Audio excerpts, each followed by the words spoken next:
ఏకంగా నుదుటి మీద సింధూరమైనావు.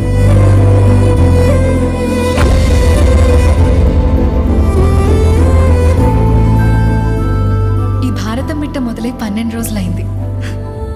అంటే 288 గంటలు, 17,280 నిమిషాలు, 10,36,800 సెకండ్లు. వాడి వల్ల ఒక్క క్షణంలా గడిచిపోయినాయి. వాడెదురుగా ఉంటే ఇట్లాంటి క్షణాలు జీవితాంతం ఇస్తావా అని అడగాలనుంది.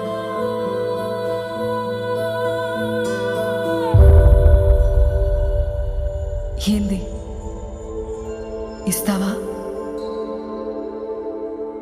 బంగారం?